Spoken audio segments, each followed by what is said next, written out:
அத்தியாயம் 26.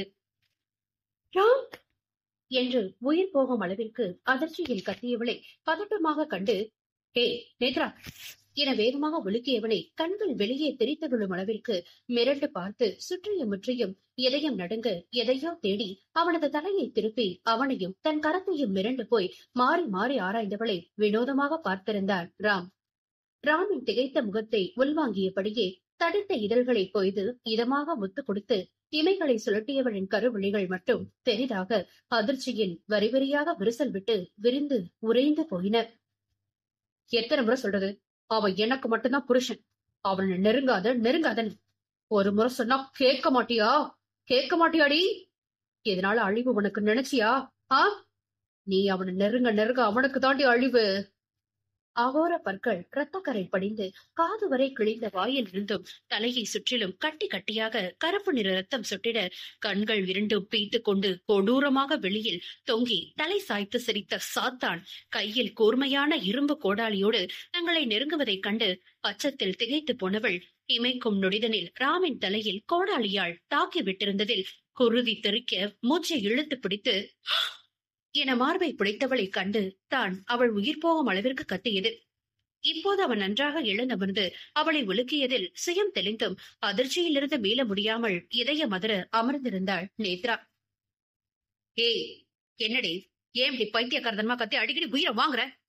அவள் முத்தமிட்ட ஈர எச்சில் பட்ட அதரத்தை ஆத்திரத்தோடு துடைத்தபடி கடுகடுத்தான் ராம். நீங்க சொன்ன ஒரு வார்த்தைக்காக மாடியிலிருந்து கீழே குச்ச எனக்கு நான் கேட்ட நம்பிக்கையை எப்ப தர போறீங்களா? எப்போதும் கலங்காத விழிகள் முதன் முறையாக அவனது நம்பிக்கை பிச்சையை எதிர்பார்த்து லேசாக ஈரம் கசித்தன. திமிர் பார்வை வீசும் ஆணவ விழிதனில் நம்பிக்கை நம்பிக்கை நம்பிக்கை அப்படி அந்த நம்பிக்கையில என்னதான் இருக்குன்னு ஒண்ணும் இல்லாத அந்த நம்பிக்கையை பிடிச்சுக்கிட்டு என்ன ஆன தினமும் டார்ச்சர் பண்ற. கேவலம் என்ன பழி வாங்க இன்னும் என்னென்னலாம் கதை விட்டு உன்னை நீயே கேவலப்படுத்திக்க போற. அப்படி உனக்கு ஆம்பளை உடம்புதான் வேணும்னா அதுக்குன்னே நாக்கத்தவங்க போட்டு காத்திருக்க எத்தனை பேர்கிட்ட வேணாலும் போடி. எதுக்கு விருப்பம் இல்லாதவனை பிடிச்சு உடம்பு சுகத்துக்காக அழைச்சு தொங்கிட்டு இருக்க? உன்னோட டார்ச்சரை தாங்கிட்டு வாழ்றதுக்கு பதிலா என் பொண்டாட்டி போன இடத்துக்கே நானும் போய் சேர்ந்துக்கலாம் போல. ஏற்கனவே அவள் அத்துமீறி முத்தமிட்டதில் அப்பட்டமான எரிச்சலோடு இருந்தவள் மீண்டும் மீண்டும் அவள் சொன்னதையே சொல்லிக் கொண்டு இருந்ததில் கட்டுப்படுத்தி வைத்திருந்த கோபம் எல்லாம் காட்டாராக கரையெடுத்து விட்டது. நிலைத்த விழிகளால் அவனை நிதானமாக பார்த்தவளின் உள் மனதில் அவன் பேசிய வார்த்தைகள் எரிமலை பிழம்பாக கொழுந்து விட்டு எரிந்த போதிலும் தன் முடிவில் நிலையாக திரும்ப திரும்ப சொல்றேன், இப்ப நிகழ்காலத்துல உங்க மனைவின்னு ஒருத்தர் இருக்கான்னா அது நான் மட்டும்தான். எனக்கு தேவை உடல் சுகம் இல்ல, என் கணவரோட அரவணைப்பும் அன்பும் அவர் மூலமா கிடைக்கிற சந்தோஷமான தாம்பத்தியமும் தானே தவிர வேற எந்த சுகத்துக்காகவும் உங்களை பிடிச்சு தொங்கிட்டு இல்ல. சீற்றம் பொங்க உரைத்தவள் அவனது சிவந்த முகத்தின் நேரே சொடக்கிட்டு, உங்களை ரொம்ப சாஃப்ட் ஹேண்ட் பர்சன் நினைச்சு எத்தனை நாளா உங்க அனுமதிக்கும் மரியாதைக்கும் ஏங்கி காத்திருந்து பொறுமையா இருந்தேன். ஆனா இப்பதானே புரியுது நீங்க சரியான கல் நெஞ்சக்காரன்னு. நீங்க என்ன பத்தி என்ன வேணாலும் நினைச்சுக்கோங்க, எனக்கு அதை பத்தில எந்த கவலை இல்ல. அதை நினைச்சு கவலைப்பட நேரம் இல்ல. இத்தனை நாளா உங்ககிட்ட முக்கியமான ஒரு விஷயத்த சொல்லணும்னு துடிச்சு தவிச்சு உங்க நம்பிக்கையை பெற உயிரை விடுற அளவுக்கு கூட துணிஞ்சிட்டேன். ஆனாலும் உங்க கல்லு மனசு மாறவே இல்லைல்ல.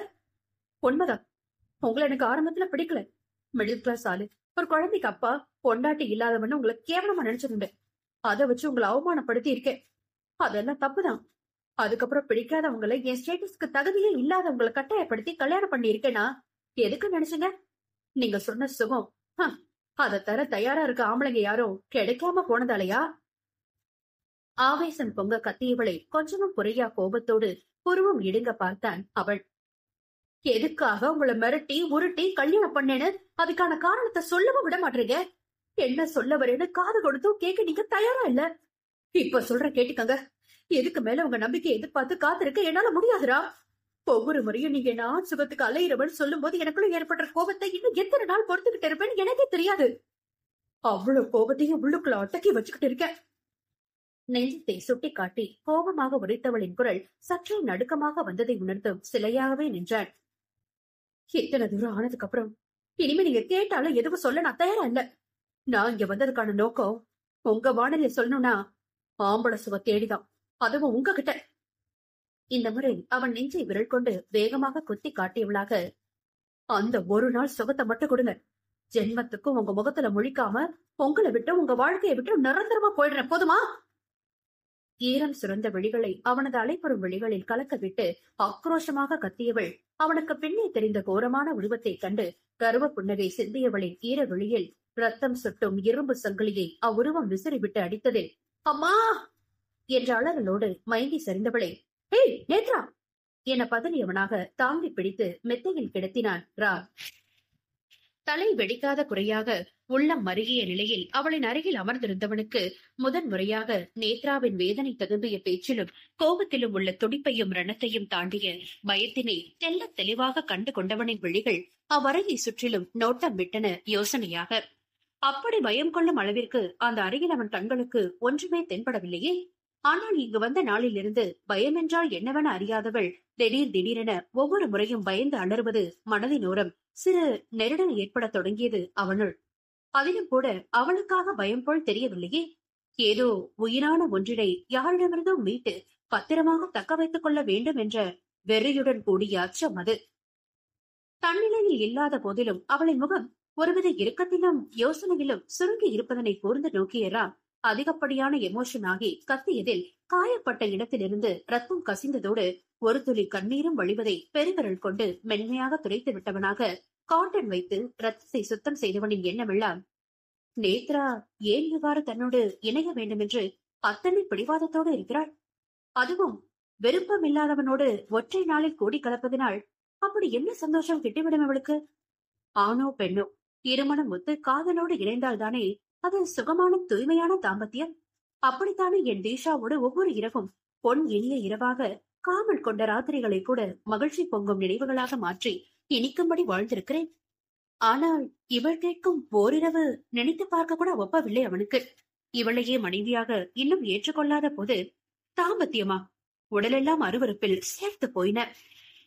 ஆனாலும் இவளிடம் அத்தனை தூரம் வெறுப்பை உமிழ்ந்து வார்த்தைகளை சிதறவிட்டிருக்க கூடாதோ என்று தாமதமாக உணர்ந்தவன் அவளின் முகத்தில் இழையோடிய மெல்லிய முடிகளை காதோரம் மெல்ல ஒதுக்கிவிட்டு அங்கிருந்து எழப்போனவன் கரத்தை விடாமல் பிடித்திருப்பதை கண்டவன் மனம் முதன் முறையாக நேத்ராவை சந்தித்த அந்த கசப்பான நினைவில் மூழ்கியது.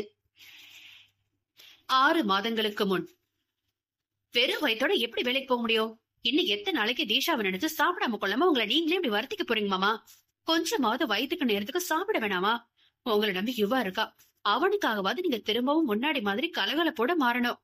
வாழ்க்கையோட யதார்த்தத்தை புரிஞ்சு நடந்துக்கணுமாமா. இவ்வளவு தூரம் சொல்றல, பிளீஸ் சாப்பிடுங்களேன் என பணி தினமும் கூறும் அதே ஆறுதல் வார்த்தைகளை சலிக்காமல் சொல்லியும் ஒரு நாளும் பயனின்றி போயின.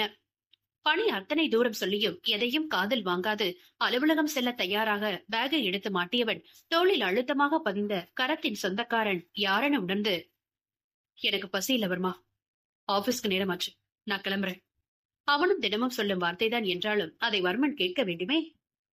பசி இருக்கோ இல்லையோ, என் பொண்டாட்டி சமைச்சது வீணா போக கூடாது. ஒழுங்கா வந்து சாப்பிடல, நானே சாப்பாட்டை பிசைஞ்சு வயிறு முட்டை ஊட்டி விட வேண்டியதா போவோம். எப்படி வசதி?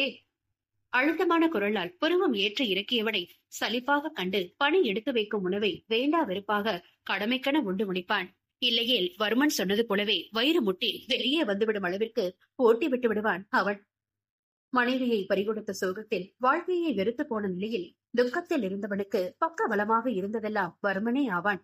தாயையும் மகனையும் விட மனைவியின் மீது உயிரையே வைத்திருந்தவன் கட்டுப்பட்டு போகும் ஒரே ஜீவன் வர்மன்.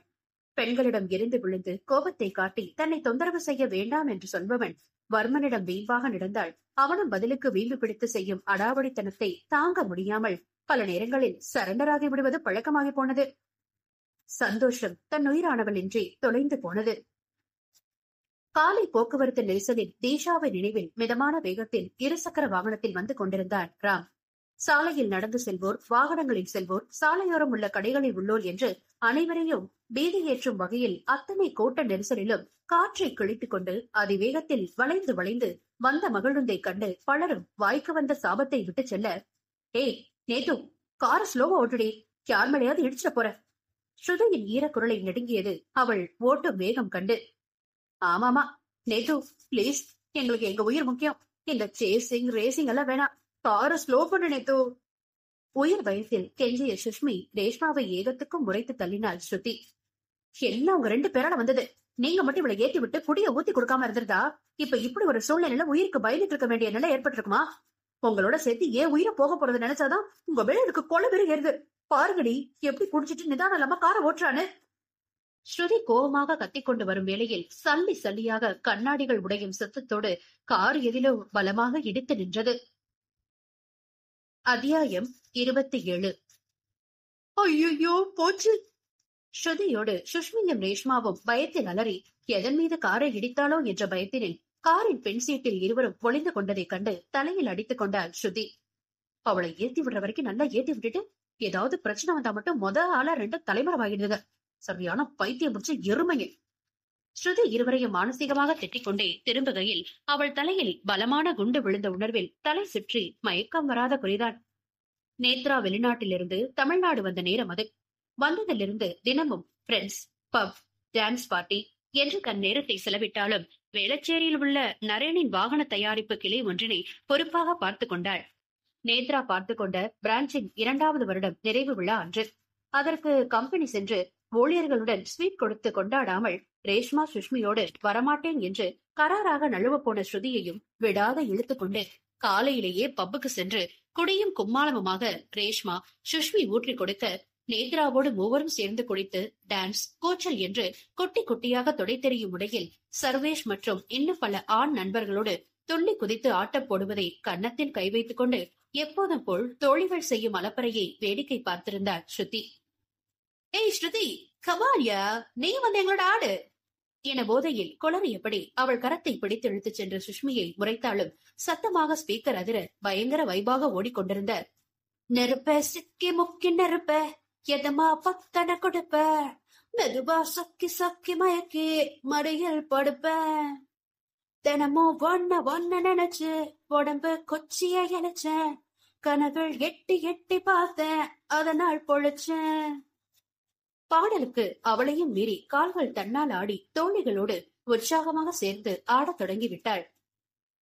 பார்க்க பெரிய மனிதர் தோரணையில் இருந்த வயந்து முதிர்ந்தவன் ஆரம்பம் முதலே மது அருந்தியபடியே நால்வரையும் நோட்டம் விட்டுக் கொண்டு இருந்தவனின் கண்கள் என்னவோ அறையும் குறையுமாக இருந்த 3 பெண்களை விடவும் முழங்கால் வரை உள்ள ஸ்லீவ்லெஸ் வெஸ்டர்ன் கவுனில் ஆர்ப்பாட்டம் இல்லாத அழகோடு வளைய ஆடிக்கொண்டிருந்த ஸ்ருதியின் மீது ரசனையாக படிந்த பார்வையோடு அவளிடம் நெருங்கியவன், hi baby, you're looking gorgeous. அவள் பின்னோடு நின்று கிசுகிசுத்த வார்த்தையை சாதாரணமாக எடுத்துக்கொண்டு சின்ன புன்னகை மட்டும் சிந்தி ஆடிக்கொண்டிருந்தவளை விடாத பெண் தொடர்ந்து நெருங்கி, ஒன் நைட்டுக்கு ரேட் எவ்வளவு பேபி?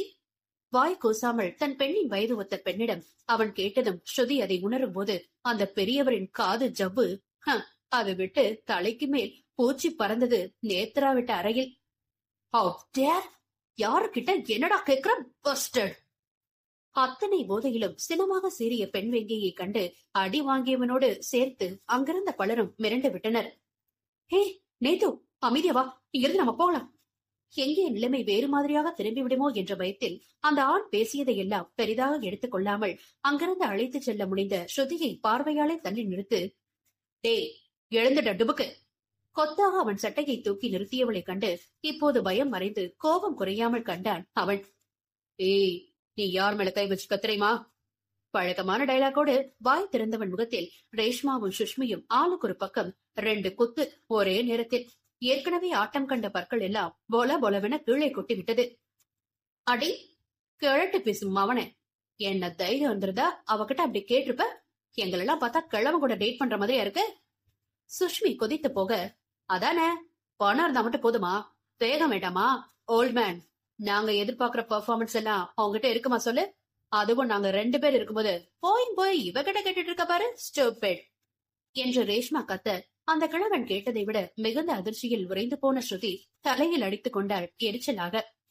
இரண்டின் பேச்சையும் கேட்டு, என்ன பொண்ணுகடாதுங்க என்ற நினைப்போடு அந்த கிழவனும் கிட்டத்தட்ட அதிர்ந்துதான் போனார். தோழியிடம் கேட்ட வார்த்தையை கிரகித்துக் கொள்ள முடியாமல் அவன் மீளாத அதிர்ச்சியில் இருக்கும் போதே மீண்டும் அவன் கன்னத்தில் அறைவிட்ட நேத்ராவின் முகம் கடுமையில் சிவந்து கோபத்தில் திரைத்திருக்க, இந்த கிழத்தை இன்னைக்கு விடாத நேத்து. இனிமே இவனுக்கு எந்த பொண்ணை பார்த்தாலும் ஆசைக்கு பதில் பயம்தான் வரணும். என்ன இருந்தாலும் நம்ம ஸ்ருதி கிட்ட அப்படி இவன் கேட்டது ரொம்ப ரொம்ப தப்பு. கோபமாக நேத்ராவிடம் சொன்ன இருவராலும் கூட அவ்வார்த்தையை அவனிடம் கேட்டது பொறுத்துக் கொள்ள முடியவில்லை என்பதே மெய். அதை கேட்ட கிழவனுக்கு பயத்தில் கால் கதைகள் உதிர, எங்கே இந்த விடயம் பெரிதாகி தன்னுடைய மான மரியாதை எல்லாம் இந்த 3 பிசாசுகளும் கத்தி ஆர்ப்பாட்டம் செய்து ஏலம் விட்டு விடுவார்களோ என்று அவர்கள் அசந்த நேரம் பார்த்து தப்பித்து ஓடி காரில் ஏறி பறந்தவனை பிடிக்கவே மூவரும் அவனை தொடர்ந்து ஓட, தோழிகளை தடுக்க ஸ்ருதி ஓட என்று கடைசியில் புயல் வேகத்தில் காரை ஓட்டி வந்து போஷ் மரத்தின் அருகில் சைக்கிளில் அமர்ந்திருந்த சிறுவனையும் சேர்த்து நேத்ராவின் கார் மோதி கார் கண்ணாடிகள் போஸ்ட் மரத்தில் பட்டு சுக்கலாக நொறுங்கியது. அதற்குள் ஆத்திரத்தோடு தள்ளாட்டமாக காரை விட்டு கீழே இறங்கிய நேத்ரா, எவன்டாது நடு ரோட்ல பைக்கை நிறுத்தி என் காரு டேமேஜ் பண்ணது? நான் குளற சத்தம் போட்டவளுக்கு சைக்கிளுக்கும் பைக்குக்குமே வித்தியாசம் தெரியாத அளவுக்கு மது போதை கண்ணை மறைத்தன போலும். மேலும் அவள் கத்திக் கொண்டிருக்கும் போதே அருகில் உள்ள டீ கடையில் வண்ணும் டீயும் பார்சல் வாங்கிக் கொண்டிருந்த முதியவரோ, ஐயோ, என் பேர மேல அநியாயமா காரை ஏத்திட்டாங்களே என் அலறி அடித்து ஓடி வந்தவர் தலையில் காயத்தோடு மயங்கி கிடந்த சிறுவனை கண்டு துடித்து மடியில் தாங்கி கதறி விட்டார். பெருச, எவ்வளவு தைரியம் இருந்தா என் கார் போற ரூட்ல பைக்கை நிறுத்தி வச்சு காரை டேமேஜ் பண்ணிருப்ப இடியட். அவரை அடிக்க கை ஓங்கியவளின் கன்னத்தில் தீப்பொறி பறந்தது. இப்போது கடும் கோபத்தில் ராம் விட்ட அறைதனில், ஏய் என்று சீற்றம் குறையாமல் திரும்பியவளை சிவப்பு விழிகளில் கோபத்தை தேக்கி அவளுக்கு மேல், ஏய் என்று வாய்மேல் விரல் வைத்து அடக்கி இருந்தான் ஸ்ரீராம். மிதமான வேகத்தில் வந்து கொண்டிருந்தவன் நேத்ராவின் கார் சாலையை விட்டு செம்மண் பாதையில் தாறுமாறாக இறங்கியதையும் கார் அந்த சிறுவனை நோக்கி செல்வதையும் கண்டு அதிர்ந்தவனாக பைக்கை நிறுத்திவிட்டு ஓடி வருவதற்குள் அத்தகைய அசம்பாவிதம் நடந்ததும் இல்லாது அவளின் திமிரான பேச்சை கேட்டும் பெரியவரை அடிக்க கை ஓங்கியதும் பார்த்து அவன் திருப்பி அடித்ததைத்தான் காரினில் இருந்த மூவரும் கண்டு பதறியதும் பயந்ததும். ஓரளவு சாலையில் சென்ற மக்கள் கூட்டம் கூடி சலசலத்துக் கொண்டிருக்க, சோ என்ன பண்ணி அடி வாங்கினான்னு தெரியலையே என்ற பயத்தோடு ஓடி வந்த ஸ்ருதி ரத்த காயத்தோடு மயங்கி இருந்த சிறுவனை கண்டு மேலும் அதிர்ந்து போனாள். பொம்பளை தானே நீ, குடிச்சிட்டு வேகமா காரை ஓட்டினது இல்லாம சின்ன பையனை ஆக்சிடென்ட் பண்ணிட்டு வயசான பெரியவரை அடிக்க போற? ராமின் குரல் உயர்ந்து அரைகுறை உடையோடு அவள் தள்ளாடியபடி வேகமாக நின்றிருந்த கோபமாக நின்றிருந்த கோலம் அவன் பார்வையில் அத்துணை கேவலமாக இருந்தது போலும். அதுக்கு என்ன நீ கை நீட்டி அடிப்பியா? என்னவோ ஓம் புள்ள மேல ஏத்தி கொண்டுட்ட மாதிரி ஓவரா பாயிர. யாரோ எவ்வளோ செத்தா பொழைச்சா உனக்கு என்ன வந்துச்சு? நீ எப்பற நடிப்ப உன என்று அடங்காமல் சீற்றம் பொங்க எகிரியவளை, நேத்ரா ஷட்டப், அமைதியாரு என் அடக்க முயன்ற ஸ்ருதியின் குரலோடு சேர்த்து ராமின் எரிக்கும் தீவழி பார்வை அவளை பொசுக்கிக் கொண்டிருந்தன. சார் பிளீஸ் இந்த பிரச்சனையை பெருசு பண்ணாம விட்டுடுங்க சார். தப்பு எங்க மேலதான். அதுக்காக நான் மன்னிப்பு கேட்டுக்கிறேன். இவ பேசினதுக்கும் நான் மன்னிப்பு கேட்டுக்கிறேன் சார். இந்த குழந்தைக்கு ட்ரீட்மெண்ட்டுக்கு என்ன செலவானாலும் நாங்களே பாத்துக்கிறோம். பாவம், பையனுக்கு ரத்தம் அதிகமா வருது. கார்ல ஏத்துங்க சார், நானே ஹாஸ்பிட்டல் கூட்டிட்டு போறேன் கெஞ்சலாக ஸ்ருதி சொல்லும் போதே இடை புகுந்த நேத்ரா, அவங்கிட்ட என்னடி மன்னிப்பு கேக்குற? இந்த நான்சென்ஸ் என்ன அடிச்சுட்டான். என் காலில விழுந்து மன்னிப்பு கேட்காம அந்த பையனை எங்கேயும் தூக்கிட்டு போக விட மாட்டேன். ஓரளவு நிதானத்தோடு கர்ஜனை செய்தவளை அற்பமாக கண்டு அவளின் ஆணவ மிக்க திமிர் பேச்சுக்காக மீண்டும் ஒருமுறை ராமின் கரம் பலமாக பதம் பார்த்திருந்தது அவளது சிவந்த கன்னத்தில். உன் முகத்துக்காக அவளை சும்மா விட்டுட்டு போறேன். இல்ல இவ திமிரா பேசின பேச்சுக்கு என்ன பண்ணிருப்பேன்னு எனக்கே தெரியாது. அவனது அடியை கண்டு உறைந்து நின்ற ஸ்ருதியிடம் கடுமையாக எச்சரித்து விட்டு குழந்தையை மருத்துவமனைக்கு தூக்கி சென்றிருந்தார் ராம். இருவரின் முதல் சந்திப்பே இருவருக்கும் அதிருப்தியை ஏற்படுத்தி இருக்க ராம் அவளை மறந்து விட்டான். ஆனால் நேத்ரா வீதியில் வைத்து தன்னை அடித்து அவமானப்படுத்தியவனை அத்தனை எளிதில் மறந்து விடுவாளா என்ன? படையப்பா படத்தில் தாலி கட்டும் வீடியோவை சளைக்காமல் வெறியோடு பார்த்து கொண்டிருக்கும் நீலாமரி போல் நேத்ராவும் ராமின் கைத்தடம் பட்ட இரு கண்ணுகளையும் இரவும் பகலும் உண்ணாமல் உறங்காமல் பார்த்து என பைத்தியம் போல் கத்தி அறையில் உள்ள பொருட்களை எல்லாம் உடைத்து நொறுக்கி அவன் மீது வெறி பிடித்து போனாள். அவளை ஏற்றிவிட்ட இரு தோழிகளும் இன்னும் எரியும் நெருப்பில் நின்னி எண்ணெயை ஊற்றும் விதமாக, எவ்வளவு தைரியம் தான் அத்தனை பேரும் முன்னாடி ஓமேனையே அவன் கை வச்சிருப்பான். அவன் எந்த மூல முடுக்கல இருந்தாலும் தேடி கண்டுபிடிச்சு உன் காலில விழுந்த மன்னிப்பு கேட்டு கெஞ்சி கதற வச்சு பழி வாங்கியே தீரணும் நேத்தோ என பார்க்கும் போதெல்லாம் கொளித்து போட்டுக் கொண்டிருக்க, மரியாதையா 2 பேரும் மூடிட்டு உங்க வேலையை பாக்கல, அவ்வளவுதான் சொல்லிட்டேன். என்ன அவளை மேல மேல ஏத்தி விட்டு அதுல குளிர் காஞ்சிட்டு இருக்கீங்களா?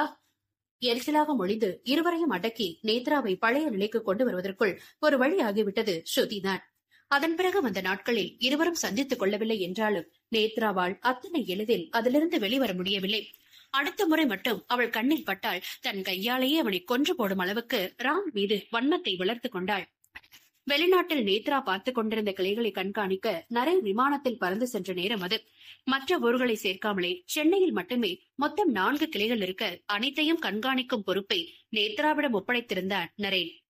அன்று முதலாக ஆவடியில் உள்ள பிரான்ச்சுக்கு சென்றவள் அங்கு எதிர்பாராத சூழ்நிலையில் ராமை கண்டிட்டு ஆத்திரத்தில் கொதித்து போனவளாக பார்த்த வேகத்தில் சென்று அவனது பெண் சட்டையை பற்றி இழுத்து தொடர்ந்து 4 அறை வெறி தீராமல் அடித்திருந்தாள். அலுவலகமே பார்க்கும் வண்ணம்.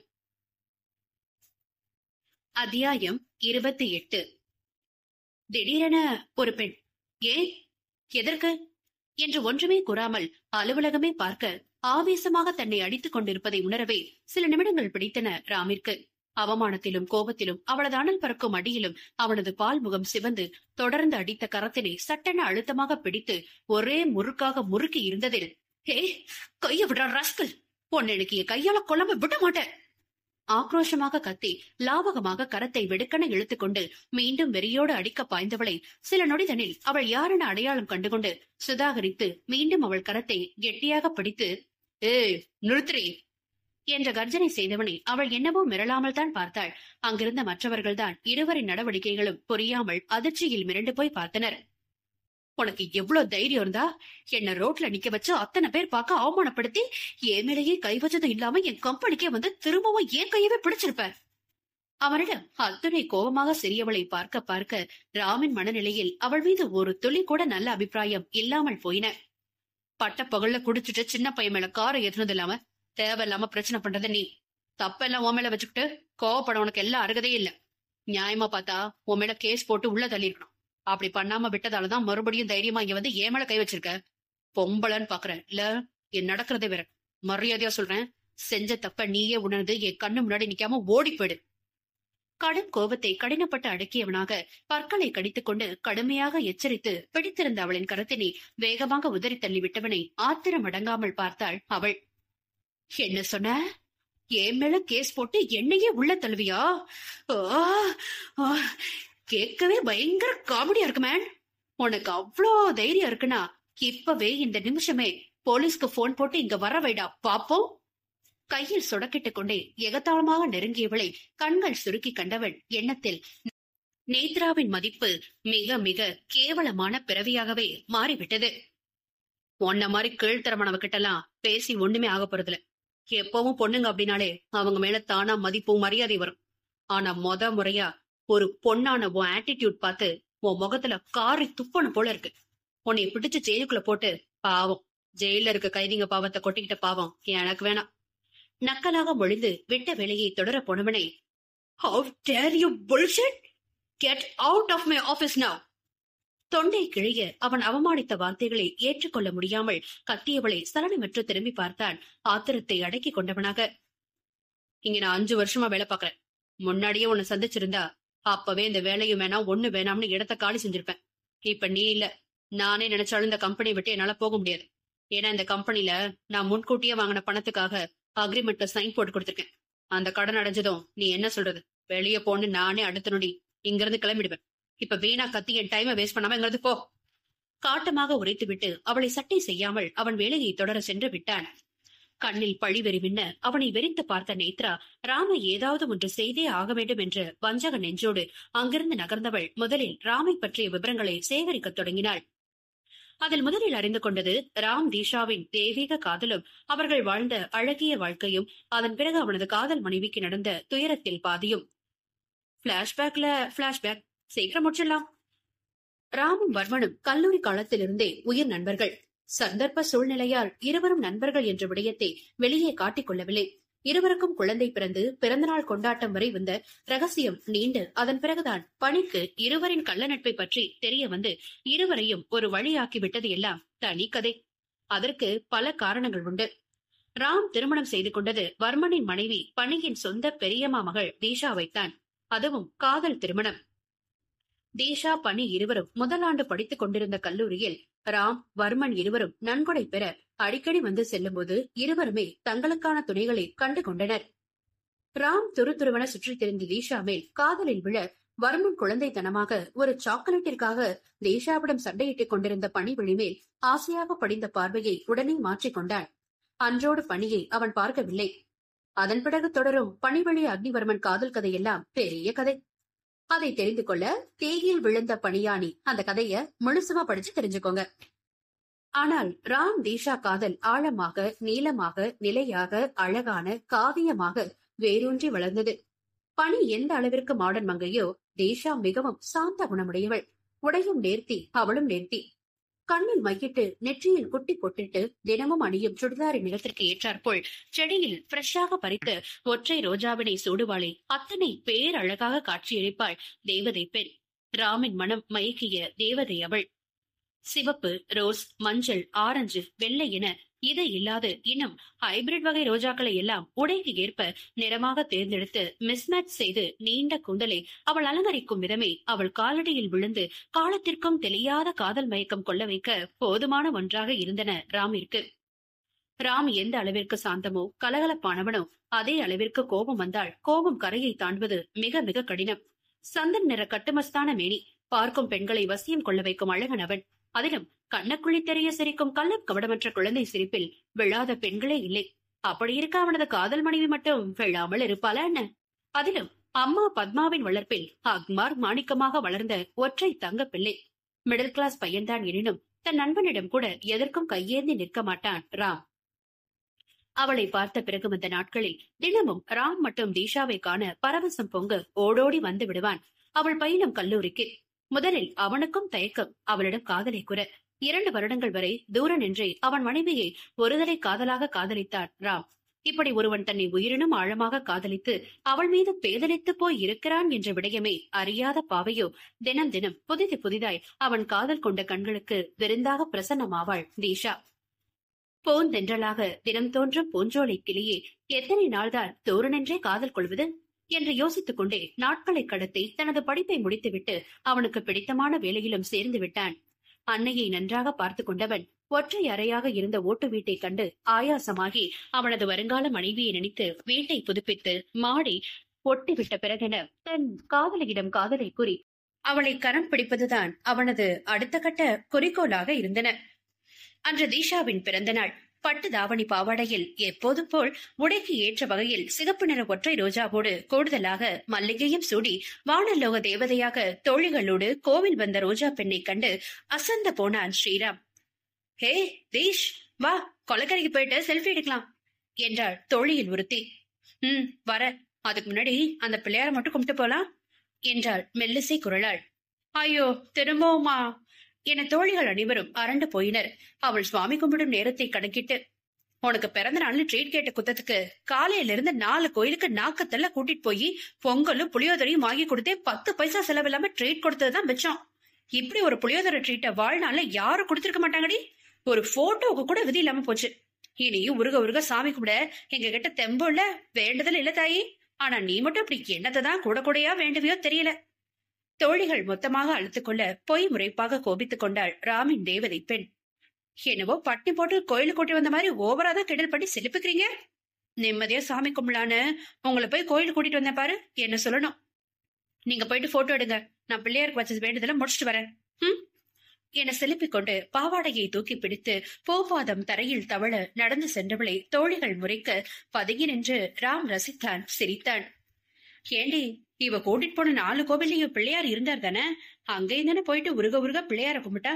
இங்கேயும் அதே பிள்ளையார் தான் இருக்காரு. என்னமோ புதுசா பார்த்து முறை வேண்டிக்க போற மாதிரி இந்த அலம்பல் பண்ணிக்கிட்டு இருக்கா. தோழி ஒருத்தி அதிசயித்து கேள்வி எழுப்பினாள். அட நீ வேற, அவ ஒரு அக்மார் பக்தி பழம் தெரியுமா? அவ நோட்புக்ஸ்ல திறந்தா படிக்கிறாள் இல்லையோ ஒவ்வொரு பேஜுக்கு ஒரு முறை தொட்டு கண்ணுல ஒத்திப்பா. என்னன்னு எட்டி பார்த்தா பக்கத்து பக்கம் ஒவ்வொரு சாமி படம் விதவிதமா வச்சிருப்பா. ஒரு நாள் தெரியாதனமா அவசரமா நோட்ஸ் எடுக்க அவ புக்க வாங்கின குத்தம். நானே கடவுளேன்னு தலையில அடிச்சுட்டேன்னா பாரேன். மற்றொரு தோழி சோகமாக கூற மற்ற தோழிகள் எல்லாம் கலகலப்பாக சிரித்துக் கொண்டனர். பிள்ளையாரப்பா, நானும் ஒவ்வொரு முறையும் உன்னை பார்க்கும் போதெல்லாம் கேட்டுட்டுதான் இருக்கேன். உனக்கு நம்ம டீல் எல்லாம் ஞாபகம் இருக்குதானே? தலையை ஆட்டி கொஞ்சம் பேசும் வண்ணக்கிளியை தலை சாய்த்து மெய்மறந்து உன்னிப்பாக பார்த்தான். அப்படி பெருசா என்ன டீலா இருக்கும் 2 பேருக்கும் என்ற ரீதியில். என்ன அப்படி பாக்குற? தீஷாவின் உயர்ந்த குரலில் திடுக்கிட்டு முழித்து, யார சொல்றா இவ? சுற்றிலும் முற்றிலும் பார்த்தவன் தன்னை இல்லை என்றதும் உதடு கடித்து தன்னால் சிரித்துக் கொண்டு மீண்டும் அவளை பார்க்கலானான். எப்படியாவது இந்த வருஷம் படிப்பு முடிஞ்சதும் நான் உன்கிட்ட கேட்ட மாதிரி எனக்கு கல்யாணம் பண்ணி வச்சுட்டு பிள்ளையாரப்பா. சப்தமாக அவள் கூறிய வேண்டுதலை கேட்டு செவிகள் அதிர நிமிர்ந்து நின்றான், இதயம் தரதிறக்க. சுட்டு போட்டாலும் படிப்பு வரல, இன்னும் எத்தனை நாளைக்கு தான் நானும் படிப்பாளிதான்னு எல்லாரும் முன்னாடியும் ஆட்டிடியூட் காட்டி ஓவரா பில்டப் கொடுக்கறது? எப்படியும் இந்த வருஷம் ரிசல்ட்ல எல்லாருக்கும் தெரிஞ்சு போயிடும். என் டங்கு வரலாம் அத்து போயிடும். இதுக்கு மேலேயும் முடியாது. சீக்கிரம் எனக்கு நல்ல பாப்பிளையா பார்த்து கல்யாணம் பண்ணி வச்சுட்டு பிள்ளையாரப்பா. பாவமாக பிள்ளையாரிடம் முறை வைத்ததும், அடிப்பாவி, அப்ப தினமும் மாமரத்தடியில உட்கார்ந்து படிக்கிற மாதிரி இத்தனை நாள் நடிச்சுட்டு தான் இருந்தியா என வாயில் கை வைத்து கண்களை விரித்தவனுக்கு வந்த சிரிப்பை அடக்க முடியாமல் கடினப்பட்டு அடக்கிக் கொண்டான் ராம். வீட்டுல அப்பா வேற கல்யாண பேச்சு எடுக்காம அடுத்து எம்பிஏ படிக்க சீட்டு வாங்கவா இல்லனா எம்டெக் படிக்க ஏற்பாடு பண்ணவான்னு என் வயித்துல புளிய கரைக்கிறாரு. நான் எப்படி சொல்லுவேன்? இப்ப படிக்கிற பிடெக்லயே ஊத்திப்பேன்னு சோகமாக குத்துக்காலிட்டு அமர்ந்து கொண்டாள். என்ன செய்ய, காதலியின் சோக கதையை கேட்டு நியாயமாக ராமம் பெரும் வருத்தத்தில் மூழ்கி இருக்க வேண்டும். ஆனால் முடியவில்லையே.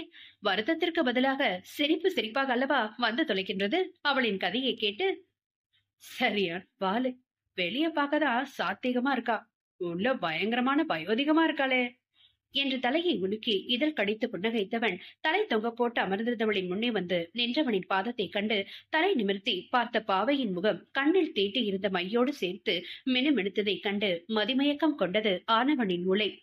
வெகு நேரமாக அவ்விடத்தை விட்டு நகராமல் இருந்தவனை மூக்கு சுருக்கி பார்த்தவளாக, சாமி அங்கிட்டு இருக்கு, இங்கிட்டு ஏம்னாடி எதுக்கு மங்குடி மாறு இருந்தால் வந்து நிக்கிறான்? மனதில் நினைக்கிறேன் என்ற பெருவழியில் சத்தமாக சொல்லியதையே அவனது சிறு முறைப்பில் விழுந்து என அரைக்கண் மூடி திறந்து நாக்கை கடித்துக் கொண்ட விதமும் ஆடவனின் கண்களுக்கு பேரழகுதான். அத்தியாயம் 29. இரு பாக்கெட்டிலும் கை நுழைத்துக் கொண்டு குறும்பு புன்னகை முகத்தில் மிளிர வசீகரக்கும் தோற்றத்துடன் அவளையே பார்த்தபடி நின்றிருந்த ஸ்ரீராமனை கண்டதும் மெதுவாக எழுந்து நின்றவளோ அவனை பேசிய வார்த்தைக்கு படபடப்பாக அங்கிருந்து செல்ல போக, பிள்ளையார்கிட்ட கல்யாணம் பண்ணி வைக்க சொல்லி டீல் பேசினா மட்டும் போதுமா? கல்யாணம் பண்ணிக்க மாப்பிள்ளையை அனுப்பிவிட்டா இப்படித்தான் கண்டுக்காம போவியா என்ன? தேன் சுரக்கும் குரலால் முதல் முறையிலேயே அவள் உள்ளத்தை தித்திக்க வைத்தான் ஸ்ரீராம். அவனது வார்த்தைகளில் நெஞ்சமெல்லாம் படபடத்து அதிர்ந்து நின்றவளுக்கு திடீரென ஒரு ஆடவன் வந்து இப்படி கூறியது ஒரு அதிர்ச்சி என்றால், இத்தனை நேரமும் பிள்ளையாரிடம் தன்னை பற்றின சீக்கிரட்களை எல்லாம் கட்டுப்படுத்தி விட்டதை அனைத்தும் கேட்டு விட்டானா என்ற எண்ணமே.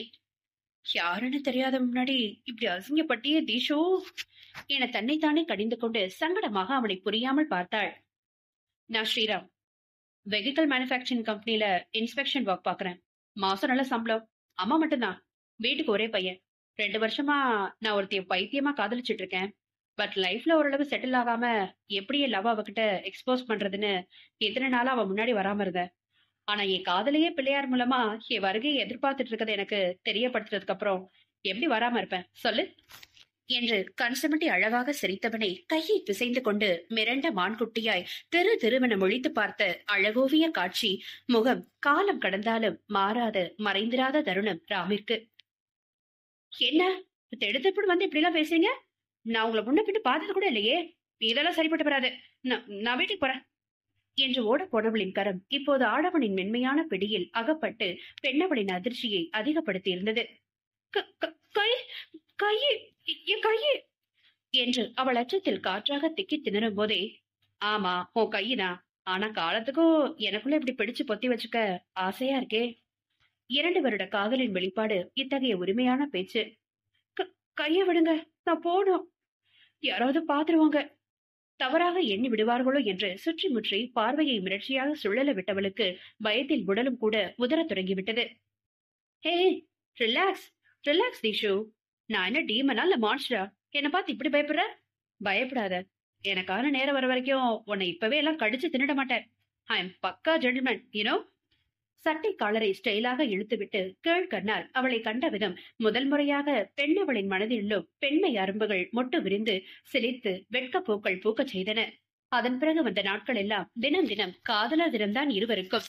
மனதை உருக்கும் இனிக்கும் பேச்சுக்களாலேயே அவன் வழிக்கு கொண்டு வந்து விட்டான் அவளை. அவள் மொட்டுவாய் திறந்து காதலை உரைத்தாள்தான் காதலா? பெண்ணவளின் ஒற்றை விழி அசைவும் போதும் அவளுக்காக அவளின் காதலை உணர. அவளின் சொக்கும் வெளிதனில் தனக்கான காதலை முழுதாக உணர்ந்தான், ரசித்தான். அவளை நாணம் கொள்ள வைத்து சிரித்தான். ரிசல்ட் வரும் வரை சுதந்திரமாக சுற்றிய காதல் ஜோடிகள் தேஷாவின் மதிப்பெண்ணை கண்டு அதிர்ந்து மனமுடைந்த அவளின் தந்தை தன் ஆசையை விடுத்து அவள் ஆசைப்பட்டது போலவே திருமண ஏற்பாடு செய்ய தொடங்கும் போது முதல் ஆளாக அவளை பெண் கேட்டு வந்தது அவளின் மனதை திருடிய மன்னவனே. எவ்வித எதிர்பார்ப்புகளும் இன்றி சுமூகமாக கைகூடிய காதல். குடும்பத்தாரின் அனைவரின் ஆசியோடு மன மகிழ்ச்சியாக திருமண பந்தத்திலும் அடியெடுத்து வைத்திருந்தனர் ஸ்ரீராம் தீஷா தம்பதியினர்.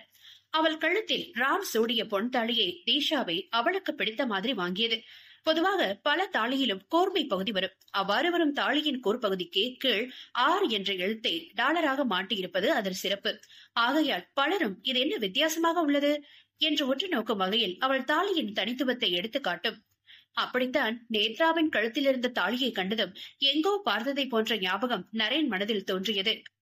ஏன் அப்படி அவனுக்கு தோன்ற வேண்டும்? முதல் இரவு அறை.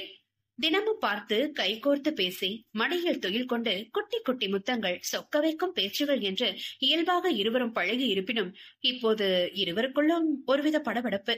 மற்றவர்களிடம் வாய்வழிக்க பேசும் தீஷாவுக்கு இவனிடம் மட்டும் பேச சில்லறை போட வேண்டும் போலும். மெதுவாக கை தொட்டான்.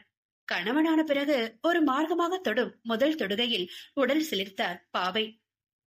தீஷு. செவிமடல் உரச ஆடவன் அளிக்கும் மெல்லிய வார்த்தையில் எப்போது போல் இப்போது மனம் சொக்கி அவனிடம் மெழுகானாள் அவள். நமக்கு மேரேஜ் முடிஞ்சிடுச்சு தீஷு, உனக்கு ஞாபகம் இருக்கா இல்லையா? நாணத்தில் தாழ்த்தி இருந்த தலையை தாடை பற்றி மெல்ல நிமிர்த்தினான். ஏன் ஞாபகம் இல்லாமையா? நல்ல நினைவிருக்கே. ஆமா, உங்களுக்கே இந்த திடீர் சந்தேகம்? எப்போதும் அவள் குதூகலமாக இருக்கும்போது மட்டுமே அவள் சிப்பி வாயிலிருந்து ராம் என்ற அவனது பெயரை உணர்வு குவியலாக அழைத்து அவனை கிறங்க வைப்பாள் தீஷா.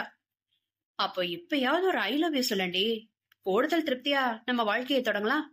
கழுத்து வலிவில் தவழும் திடகாத்திரமான ஆண்மகனின் சேட்டையில் செக்கச் சிவந்த சிலையாக நெளிந்தது அவள் பொன் தேகம். அது என்னவோ தெரியல ராம், அந்த வார்த்தை மட்டும் உங்ககிட்ட சொல்ல எப்போ எனக்கு கூச்சமா இருக்கு. கொஞ்சம் பேசதான் விடுங்களேன். கரும்புசாரி மீது மொய்க்கும் எறும்பாக பெண்ணவள் மேனியில் கவிதையிட்டும் இதழ்களும் எல்லை மீறிய கரங்களும் என்று திணறி போனாள் பெண்ணவள். இன்னைக்கு நீ வாயை திறந்து எனக்கு அந்த 3 எழுத்து மந்திரத்தை சொன்னாதான் உன்னை விடுவேன். இல்லன்னா அதுக்கும் சேர்த்து நான் ஐ லவ் யூ சொல்லி விடிய விடிய என்று அவள் காதில் அந்தரங்கம் கிசுகிசுக்க, ஷோ ராம், என்ன பேச்சுது? செனுங்களாக அவன் தோளில் அடித்தாலும் அவளுக்கும் அவனது ரகசிய பேச்சுக்கள் மிகவும் பிடித்தமானதாயிற்றே. சொல்லுவியா மாட்டியா தீஷ்குட்டி? கிறங்கி ஒழித்த பேச்சினில் தானும் கிறங்கி அவன் மேல் பிடிமானமற்று சாய்ந்தவளை இதமாக மெத்தையில் கிடத்தி இதழ் ருசித்து மென்மையாக அவள் தேன்பூ எடுத்தான் ஆனவன். 2 வருட காதல் கைகூடிய மகிழ்ச்சியில் இருவரும் காதல் மழையில் நனைந்து விழியோடு விழி நோக்கி இரவெனும் மந்திர உலகில் இரு உடல் இணைந்து இன்பத் தேரில் கட்டில் மீது ஊர்கோலம் கண்டுகளித்த ஆட்டத்தில் ஒரு உடல் சோர்ந்தது. மற்றும் ஒரு உடல் நாடி நரம்பெல்லாம் புடைத்து எனர்ஜி ட்ரிங்க் குடித்ததைப் போல சுறுசுறுப்போடு பெண்ணவளை செல்ல செல்மிஷங்கள் செய்து தூண்டில் மீனாய் தத்தளிக்க வைத்தது. மஞ்சத்தில் வாடி கிடந்த வளர்க்கொத்தை தன் மீது போட்டுக்கொண்டு இதமாக தலை வருடி நெற்றியில் மென்முத்தம் வைத்த மன்னவனை கண்ணிமைக்காமல் பார்த்த மனைவியை கண்டவனாக, என்ன தீஷ்மா, ரொம்ப கஷ்டப்படுத்திட்டனா? அவளின் நெடுநேர பார்வையில் புரியாமல் விழித்தான் அவன். ரொம்ப ரொம்ப கஷ்டப்படுத்திட்டீங்க என்றவளோ தயக்கம் உடைந்து அவன் நெஞ்சினில் கை ஊன்றி அவன் முகத்தை வருடி, உங்க காதல் பாரத்தை என் நெஞ்சில சுமக்க முடியாத அளவுக்கு எனக்கு கஷ்டம் கொடுக்குறீங்கறா. அதே அளவு கஷ்டத்தை நானும் திருப்பி கொடுக்க வேணாமா? அதனால என்று நிறுத்தி அவனது சிவந்த கன்னத்தில் முத்திரை பதித்தவளாக, ஐ லவ் யூ ராம். கடைசி வரைக்கும் என்னோட இந்த காதல் பாரத்தை நீங்க உங்க நெஞ்சில சுமந்தே ஆகணும், புரிஞ்சுதா? இன்ப கட்டளையோடு வெட்க சிவப்பு பூசி அவள் சொன்ன அந்த 3 எழுத்து மந்திரமும் உணர்வு பூர்வமான வார்த்தைகளும் அவன் செவிகளில் தேன் வந்து பாய்ந்து இதயம் நிறைந்து போயின. திருமணத்திற்கு பிறகு தீஷாவோடு வாழ்ந்து வந்த ஒவ்வொரு நாளும் மறக்க முடியாத பொக்கிஷம் வாய்ந்த நாட்களாக மாறியது. இருவரின் உன்னதமான காதல் பரிசாக யுவதே தீஷாவின் வயிற்றில் ஜனித்த போது மகிழ்ச்சிக்கு குறைவின்றி போகுமா அங்கு? இப்படியே நாட்கள் ரெக்கை கட்டி வேகமாக பறந்து செல்ல தீஷாவுக்கு 9 மாதம் தொடக்கம் அது. ராம் முக்கியமான வேலையாக வெளியே செல்லும் முன் அவளிடம் எந்த வேலையும் செய்யாதே என்று கண்டிப்புடன் கூறி சென்றான். இங்கு வீட்டில் தனியாக இருந்த தீஷா கணவன் சொல்லி சென்றதையும் மீறி ஏற்கனவே துவைத்து வைத்த ஈர துணிகளை மாடிக்கு காயப்போட போனவள்தான். குடும்பமே வீட்டிற்கு வந்து தீஷாவை காணாது பதட்டமாக தேடி கடைசியாக மாடியில் வந்து பார்க்க இரத்த வெள்ளத்தில் பேச்சு மூச்சின்றி கிடந்தாள். அவளை ஒருதலையாக காதல் செய்தவன் தீஷா அவனுக்கு கிடைக்காத கோபத்தில் ராமுடன் அவள் மிகவும் மகிழ்ச்சியாக வாழ்வது பொறுக்காமல் யாரும் வீட்டில் இல்லாததை தெரிந்து கொண்டு பைப் வழியாக மொட்டை மாடி வந்தவன் வீட்டினுள் செல்ல போக அங்கு மொட்டை மாடி கேட் பூட்டிருப்பதைக் கண்டு வெறியாக நின்றிருந்தான். அப்படி ஒரு கொடிய யமன் அங்கு இருப்பது தெரியாமல் அவனால் தன் வாழ்க்கையே இன்றோடு முற்றுப்புள்ளியாக போவதை அறியாத பேதை போட்டை திறந்து கொண்டு மேலே வந்தாள். அவன் எதிர்பாராத நேரம் பலியாடாக தீஷாவை நேரில் வந்திட வன்மமாக நகைத்துக் கொண்டு அவளின் நெறிமாத வயிற்றை பார்த்து கூட பரிதாபம் கொள்ளாமல் கிடைத்த வாய்ப்பை பயன்படுத்திக் கொள்ள நினைத்த அந்த வக்ர எண்ணம் படைத்த கயவனும் அவளை பெண்ணால் நெருங்கி இருந்தான். தன் மகனின் வரைவை எண்ணி ஆனந்த கடலில் மூழ்கி பாட்டு பாடிக்கொண்டே துணி காய போட்டவளின் பெண் மண்டையில் அங்கு கிடந்த கம்பியை எடுத்து அவள் தலையில் கிட்டத்தட்ட 3 முறை வரை பலமாக தாக்க கத்தக்கூட வாய்ப்பின்றி நிலைகுத்திய பார்வையுடன் தரையில் சரியவும் கீழே கேட் திறக்கும் சப்தம் கேட்டு தேஷா இறந்துவிட்டாள் என்று எண்ணி வந்த வழியாகவே சென்று விட்டான் அவன். இப்படி ஒரு நிலையில் தன் காதல் மனைவியை கண்டராம் கதறி அழுததை பார்த்து பத்மா, பணி இருவரும் துடித்து கதறினர். அவசரமாக மருத்துவமனையில் அனுமதிக்கப்பட்ட தீஷாவுக்கு தலையில் முதலுதவி செய்த பெண் அவளையும் அவள் வயிற்றில் உள்ள குழந்தையும் பரிசோதித்த மருத்துவர் தலையில் பலமாக அடிபட்டதில் அவள் கோமாவுக்கு சென்று விட்டதாகவும் அவள் வயிற்றில் உள்ள குழந்தை அசைவின்றி இருப்பதாகவும் உடனடியாக அறுவை சிகிச்சை செய்து குழந்தையை வெளியே எடுக்க வேண்டும் என்று கூறிவிட இடிந்து போனான் ஆண்மகன். இத்தகைய எதிர்பாராத நிகழ்வால் ராம் தீஷாவின் மகிழ்ச்சியான வாழ்க்கையே தடம் புரண்டு போனது. அடுத்த 2 மணி நேரத்தில் பூந்துவாளையில் சுற்றி எடுத்து வந்த ராமின் புதல்வனை அவன் கையில் கொடுக்க கரம் நடுங்க வாங்கியவனுக்கு தன் மனைவியின் நிலையை நினைத்து அழுகை முட்டி கொண்டு வந்தது. அதன் பிறகு வந்த நாளும் ராமின் குழந்தையை சமாளிப்பது பெரும் பாடாகி போனது. தீஷா கோமாவில் இருப்பதால் தாய்ப்பால் கொடுக்க முடியாமல் போக பசும்பால் கொடுத்தும் அதை குடிக்க மறுத்து பகலாக வீறிட்டு கத்தியது குழந்தை. பாதி நேரம் பணியின் கைசூட்டில் இருக்கும் குழந்தை மற்றொரு அன்னையானவளின் கதகதப்பில் சமத்த பிள்ளையாக இருப்பான். அதன் பிறகுதான் பணிக்கும் குழந்தை பிறந்தது. 2 குழந்தைகளுக்கும் அன்பான அன்னையானால் பனி விழி. தீஷாவை இந்நிலைக்கு ஆளாக்கிய கைவனை கொடூரமாக கொல்ல வேண்டும் என்ற வெறி அவனுள். ஆனால் என்ன பிரயோஜனம்? தீஷாவை யார் இப்படி செய்தார்கள் என்று சிறு தடையும் கூட கண்டுபிடிக்க முடியாமல் போனதே. தற்பொழுது அவனது எல்லாம் தீஷாவை குணமாக்கி அவளை திரும்ப பழையபடி பார்க்க வேண்டும் என்ற நம்பிக்கையோடு கோமாவில் ஆழ்ந்த மனைவியை குடும்பத்தோடு சேர்ந்து நொந்த மனதை அவளுக்காக திடப்படுத்திக் கொண்டு பார்த்து கொண்டான் ராம். கூடவே அவனது குட்டி சிசுவையும். குழந்தை பணியிடம் பசியாற்றி விட்டதும் தீஷாவின் ஒரு பக்கத்தில் படுக்க வைத்து மறுபக்கம் அவன் மனைவியை அணைத்தாற்போல் அவள் முகத்தையே பார்த்தபடி படுத்துக் கொள்வான். இன்னும் எத்தனை நாளைக்கு தீஷுமா இப்படியே இருக்க போற? ஒரு பக்கம் என் தீஷா என் கூட உயிரோட இருக்கான்னு நிம்மதியா இருந்தாலும் அவ எந்நேரமும் இப்படி கண்மூடி படுத்திருக்க மாட்டாளே. எப்படா என்கிட்ட பழைய மாதிரி கொஞ்சி சிரிச்சு பேசி அடிச்சு விளையாடுவேன்னு மனசு ஏகி தவிக்குது தங்கம். சீக்கிரம் எழுந்துரு தீஷா. உனக்காக நம்ம பையனும் நானும் ரொம்ப நாளா காத்துக்கிட்டு இருக்கோண்டி. பிளீஸ் எங்களை ஏமாத்துறாத திஷா என்றவனின் கண்ணி அவள் கழுத்தை நனைக்கும். மேலும் பல கதைகள் அசைவற்ற கோமாவில் படுத்திருந்த அவனது காதல் மனைவி தேஷாவுடன் பேசிக்கொண்டே அப்படியே கண்ணையர்ந்து உறங்கி போனான். தன்னவளின் அருகாமையில் இப்படியே பல மாதங்கள் வருடமாக கடந்தன. பகலில் குழந்தைகள், அம்மா, நண்பன், வேலை என்று ஓடிவிட்டு இரவில் அவன் மனைவியுடன் படுத்துக்கொண்டு நிறைய கதைகள் பேசுவான். அதன் பல கதைகள் அர்த்தமற்றவைகளாக கூட இருக்கும். அவள் மார்பில் பாரம் கொடுக்காமல் படுத்து தாங்க முடியாத வேதனைகளை கண்ணீர் விட்டு தீர்த்து கொள்வான். அது ஒன்று மட்டும்தான் அவனுக்கு தரும் ஆறுதல் மருந்து. இப்படியெல்லாம் கண்ணும் கருத்துமாக கண்ணின் மணி போல் சுயநினைவை எழுந்து கிடந்த மனைவியை பார்த்து கொண்டவனுக்கு ஒரு நாள் மொத்தமாக மூச்சை நிறுத்திவிட்டாள் என்றால் ராமின் மனநிலை என்னவாக இருக்கும்? அனைவருக்கும் அவனின் இறப்புக்கு காரணம் சிகிச்சை பலனின்றி இறந்துவிட்டாள் என்றுதான் இப்போது வரையிலும் நம்பிக்கொண்டிருக்கின்றனர். ஆனால் அது இயற்கையாக வந்த இறப்பல்ல, திட்டமிட்ட கொலை என்று தெரிய வந்தாள். தீஷாவின் கொலைக்கு காரணம் யார்? அவளை கொன்றதன் காரணம் என்ன என்றெல்லாம் அவளை கொன்ற கயவர்களை தவிர வேறு யாருக்கும் தெரியாத மர்ம செயலாயிற்றே. அத்தகைய மர்மத்தையும் அறிந்து கொண்ட ஒரு நபர் உண்டு. யாரது? இதுவரை ராமை பற்றிய விவரங்களை தெரிந்து கொண்ட நேத்ராவுக்கு பெரிதாக எந்த தாக்கமும் ஏற்படவில்லை. அதற்கு மாறாக அவன் மீது இலக்காரம் தோன்றி அன்றிலிருந்து அவனை பார்க்கும் நேரமெல்லாம் கம்பெனியில் வைத்து அவன் வேலை சரியில்லை என்று மட்டம் தட்டி அவமானப்படுத்துவாள். லோன் வாங்கியதற்கு மேலும் பிடிப்பு, PF அமௌண்ட், பொது வாகனத்தில் அந்த பொருளை சேதம் செய்து விட்டாய், இந்த பொருளை சேதம் செய்து விட்டாய், ஆபீஸ் வர்ற நேரமாயுது, அதற்கும் பிடிப்பு என்று அவனை வேலை விடயமாக அவமானம் செய்வாள். எதற்கும் அசராது மரக்கட்டை போல் நீ எதையாவது செஞ்சுக்கோ என்னும் விதமாகத்தான் தான் உண்டு தன் வேலை உண்டு என்று இருப்பவனை கண்டு ஆத்திரம் எகிரும். உன் பொண்டாட்டி செத்து போயிட்டாலாமே? பொண்டாட்டி இல்லாம தனியா ஒரு ஆம்பளை கண்ணியமா இருந்ததை நான் பார்த்ததே இல்லையே. ஆமா, நீ எப்படி எத்தனை மேட்ரு கிட்ட இது வரைக்கும் போயிருக்க? லட்சக்கணக்கில் கடன் வாங்கி கூட பொண்டாட்டிய காப்பாத்த முடியல. நீ எல்லாம் என்ன ஆம்பளை? உண்மையை சொல்லு. அவ்வளவு நாள பாத்துக்க முடியலன்னு நீ ஏதான உன் பொண்டாட்டிய பிளான் போட்டு மர்டர் பண்ண? அதே மாதிரி உன் பையனையே போட்டு தள்ள பிளான் வச்சிருக்கியா என்ன? வேலையை பற்றி பேசினால் தானே அசர மாட்டான். குடும்பத்தை பற்றி இழுத்து அவனது சுயமரியாதையை குலைப்போம் என்று அடுத்தடுத்ததாக தொடர்ந்து அவன் குடும்பத்தை பற்றி இழுத்து அவமானப்படுத்த பற்களை கடித்துக் கொண்டு பொறுத்து பார்த்தவன் அதற்கு மேலும் முடியாமல், என்னடி சொன்ன என்று அத்தனை ஆக்ரோஷத்தோடு அவளை ஒரே அறை விட்டிருந்ததில் உலகமே நின்று போனது நேத்ராவுக்கு. அவ்வளவுதான் உனக்கு சொல்லிட்டேன். இதுக்கு மேல என் குடும்பத்தை பத்தி ஒரு வார்த்தை பேசினாலும் கொன்னு புதைச்சிருவேன், ஜாக்கிரதை. ஒண்ணு தெரியாத பச்சை குழந்தைய போய் எப்படி இப்படிலாம் நாக்கு குசாம பேசுற?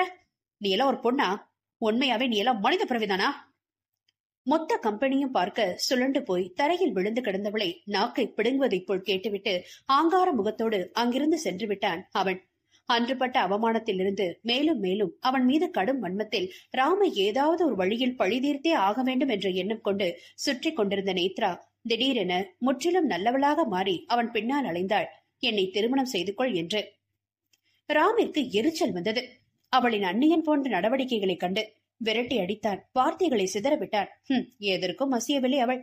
கடைசியாக அவனிடம் பேசியது, ராம், லாஸ்டா ஒன் டைம் கேக்குறேன், என்ன நீங்க கல்யாணம் பண்ணிப்பீங்களா மாட்டீங்களா? ஒரிஜினல் நேத்ராவாக மாறி அவனை மிரட்டி பார்த்தாள். சே போடே என ஒரே வார்த்தையாய் அவள் முகத்துக்கு நேரே சொல்லிவிட்டு வந்துவிட்டான் அவன்.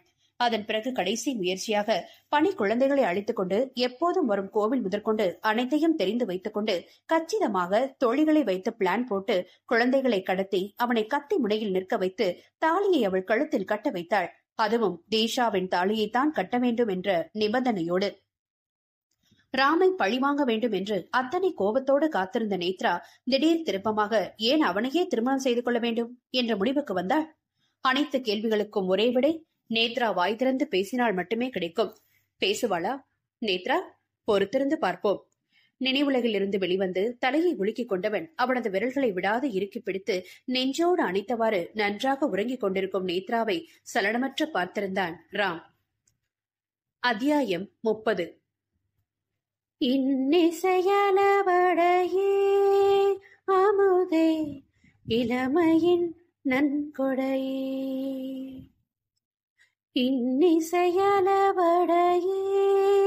அமுதே இளமையின் நன்கொடையே, இருக்கையை விரித்து இருக்கையும் சிலிர்த்து இருக்கையில் வாமுதே அமுதே, சலங்கைகள் ஒலிக்க சந்தங்கள் பிறக்க சதுரிடவாமுதே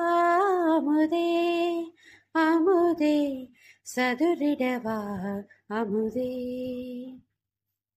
வரலாறு பட பாடல் லேடி வெர்ஷனில் சப்தமாக ஒலிக்க கூடவே பல சலங்கைகளின் ஒளியின் சப்தமும் தரை அதிர ஒலித்தாலும் அதில் தனித்துவமாக ஒற்றை சலங்கை ஒளி தனியே பிரித்து காட்டி ஒரே அலைவரிசையாக ஒலித்துக் கொண்டிருந்தன.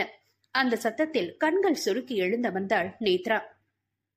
இங்க வந்த நாளிலிருந்தே அதிகாலையிலும் மாலையிலும் இந்த சலங்கை ஒளி கேட்டுக்கொண்டுதான் இருக்கிறது. ஆனாலும் இதுவரை அதையெல்லாம் பெரிதாக கண்டு கொண்டதில்லை அவள்.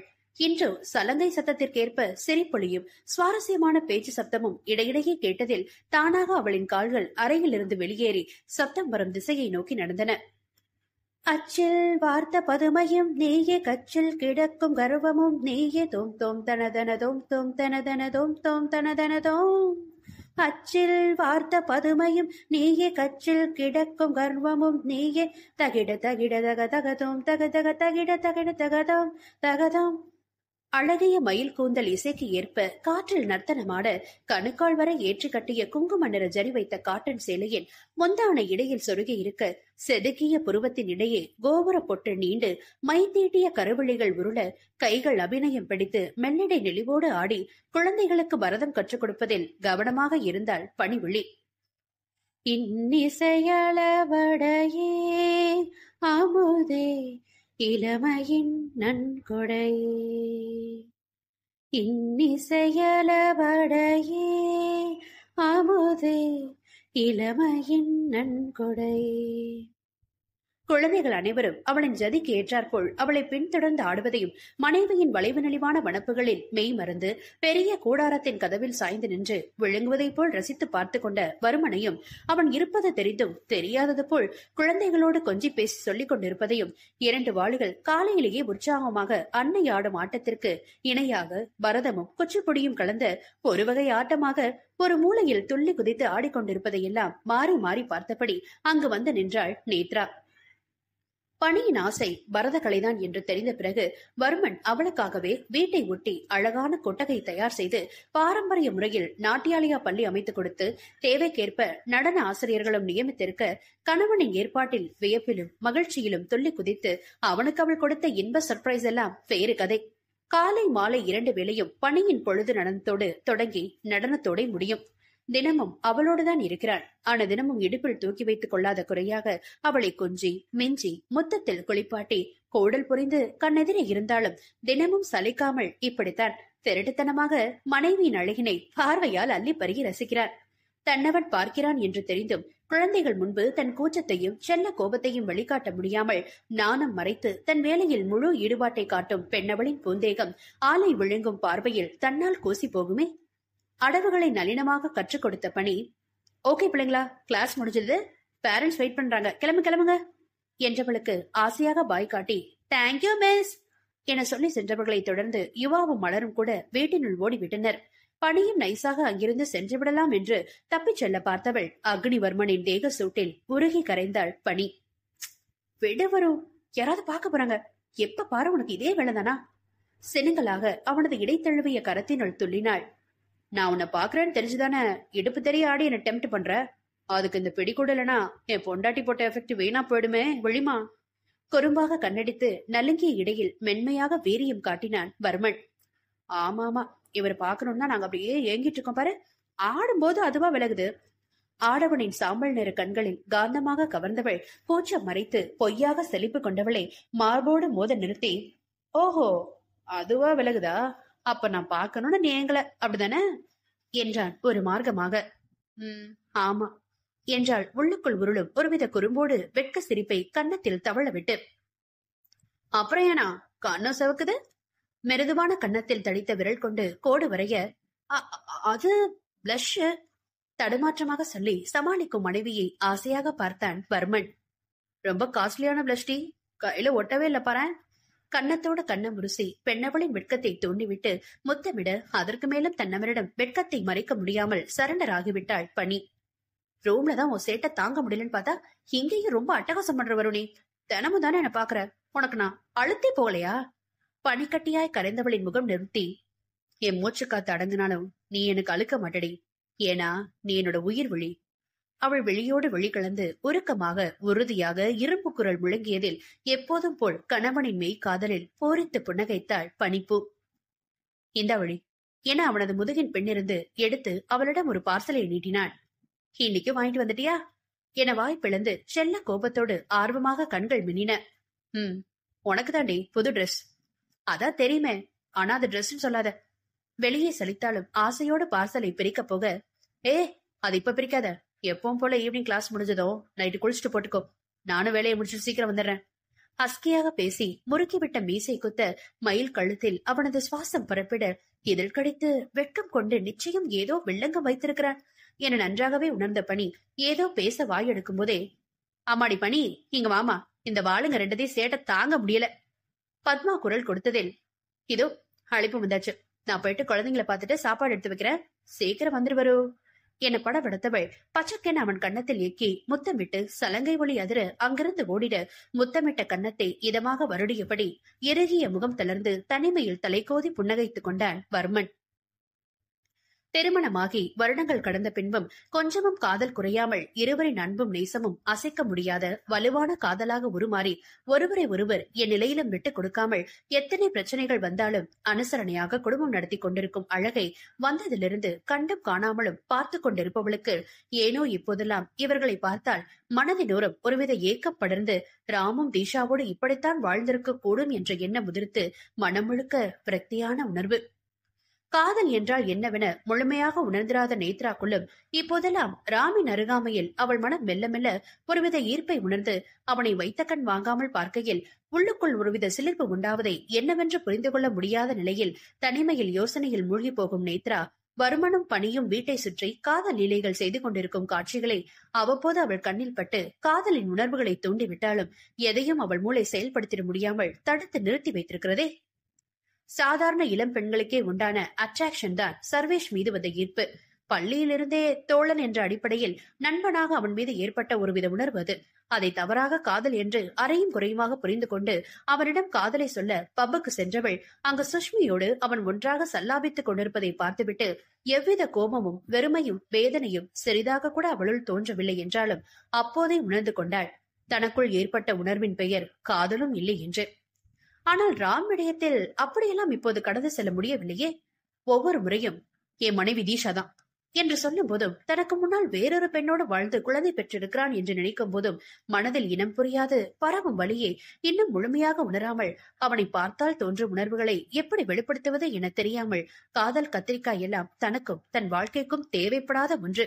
இன்னும் 1 மாதமோ 1.5 மாதமோ அதற்குள் வந்த வெளியை முடித்து விட்ட பிறகு அதன் பிறகு என்ன நடக்கவிருக்கிறதோ அப்படி நடக்கட்டும் என்று உறுதியோடு வீட்டினுள் வந்தவளின் பார்வை ஹாலில் உள்ள சோஃபாவின் மீதிருந்த பணி எடுத்து வந்த பார்சலின் மீது விழுந்தன.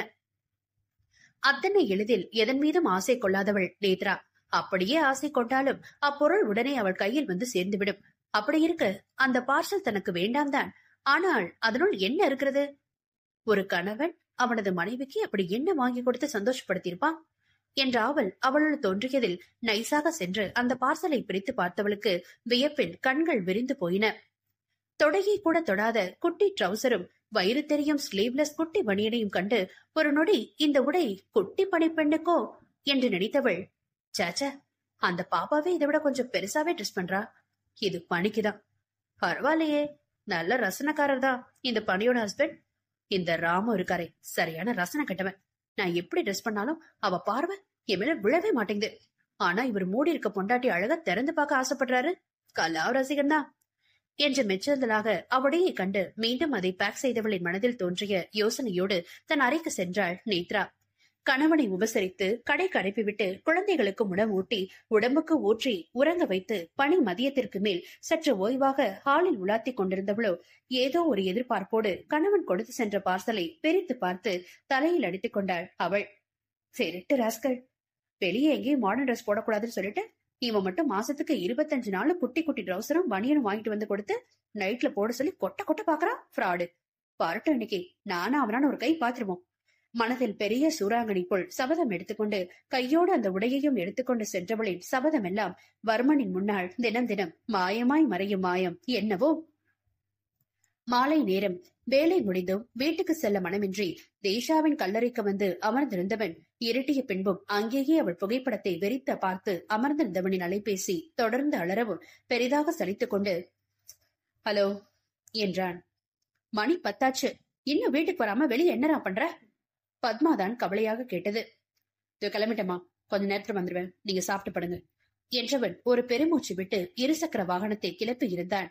உணவு மேஜையில் ஹாட் பாக்ஸில் வைத்திருந்த உணவை உண்டு முடித்து சோர்வாக சட்டை பொத்தானை கழட்டியபடி அறையினுள்ளே வந்தவன் நேத்ரா இருந்த கோலம் கண்டு எச்சில் விழுங்கி நின்றான் ராம்.